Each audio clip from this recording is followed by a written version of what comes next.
Hi, thank you for joining me as I discuss the characteristics of autism spectrum disorder. My name is Melissa Moore. Autism spectrum disorder is a developmental disorder. Symptoms usually begin in early childhood, although are not always noticed or diagnosed at that time. These symptoms persist and interfere with daily living. Individuals with autism have persistent deficits in social communication and interaction, as well as restricted, repetitive patterns of behavior, interests, or activities. According to the CDC, autism spectrum disorder is found in 1 in 59 children. It is 4 times more common in boys and is reported in all racial, ethnic, and socioeconomic groups. A diagnosis of autism is based on a child's behavior and development. Autism can impact an individual's learning, thinking, problem-solving ability, or reaction to stimuli. I really like this quote, which states, "We believe each child with autism is like a snowflake. One is unique from another." Another way of saying this is, if you've met one person with autism, you've met one person with autism. As a spectrum disorder, the characteristics of people with autism are heterogeneous. The severity of symptoms and the presence of symptoms can range from severely gifted to severely challenged. Some people need a lot of help in their daily lives while others need less. Some individuals are verbal, others are nonverbal. So although this presentation will be going over the characteristics of autism spectrum disorder, it's important to note that not all of these symptoms will be present in all individuals, and the severity will differ as well.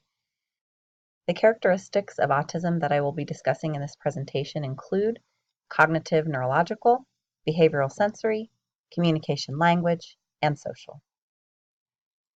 Almost half of children identified with ASD has average to above average intellectual ability. Individuals can be verbal or nonverbal, as mentioned before.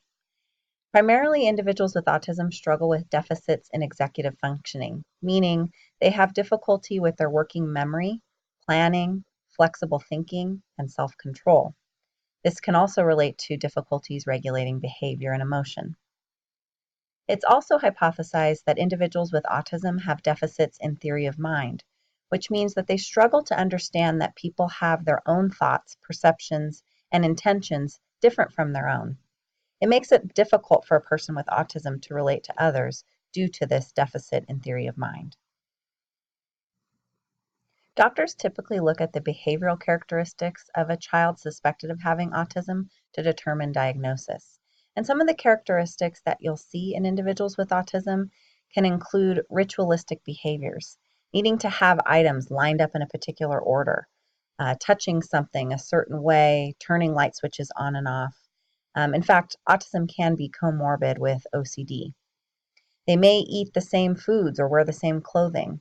They have rigidity in their way of thinking and can be inflexible to changes. They like structure and they like things to be the same.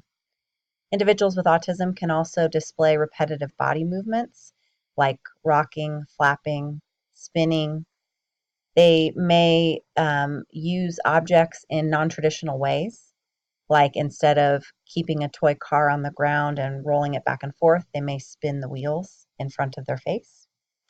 They may get really close to objects, looking at lights very closely, and they may have pervasive interest in a particular topic, really studying and observing and know a lot about one particular thing. Another common thing that we see in individuals with autism can be sensory difficulties.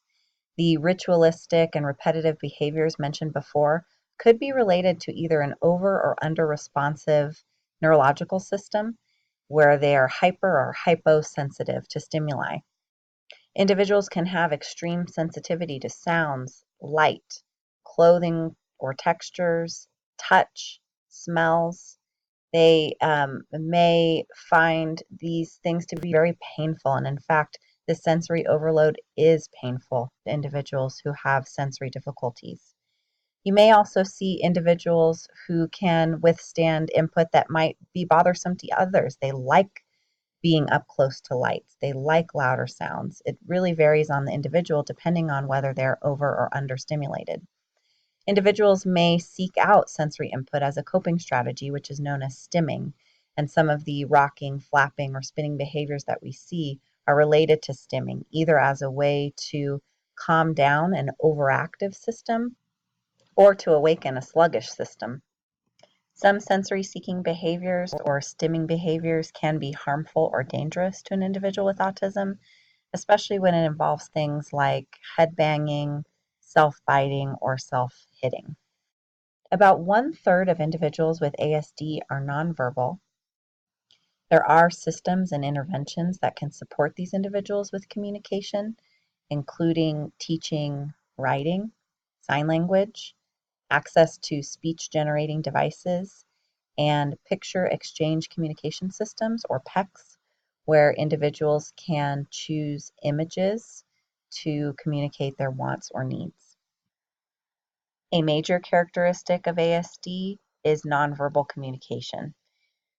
Individuals struggle with gaze and eye contact, and these characteristics can display themselves as early as infancy.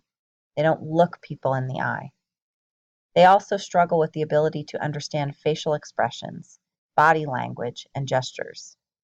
Individuals with autism that can verbalize and communicate struggle with understanding tone, prosody, and complex language. They tend to speak in a monotone voice and lack inflection. They don't understand metaphors or sarcasm and can't make inferences. They're very literal in their understanding of language. Echolalia is also a common characteristic where an individual may repeat what the other person is saying to them.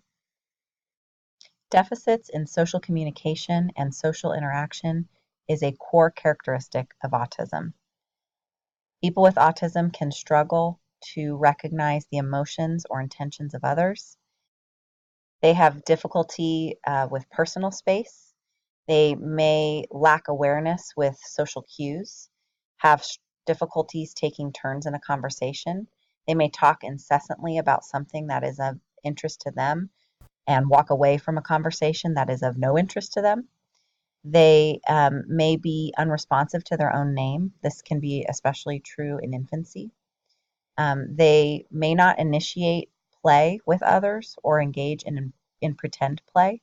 We see this in children. They may be unresponsive to pointing or creating shared experiences. Again, this is a trait that we see in infancy that can be a risk factor for autism diagnosis. People with autism can feel overwhelmed or overstimulated in social situations. They may lack interest in others. Some individuals, though, may be very interested in having social relationships, but not know or understand how to connect with other people. Throughout this presentation, you may have noticed images with the autism puzzle pattern throughout the slides. I wanted to share why I chose to include that, and I think that this quote really represents well not only the meaning behind why the symbol was chosen to represent autism, but why it's important, again, to consider each individual with autism as an individual. The quote reads, "The puzzle pattern reflects the complexity of the autism spectrum. The different colors and shapes represent the diversity of the people and families living with the condition. The brightness of the ribbon signals hope, hope that through increased awareness of autism and through early intervention and access to appropriate services supports, people with autism will lead full lives, able to interact with the world on their own terms."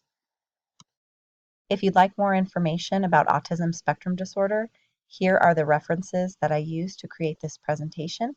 There are many more available online as well. Thank you for watching.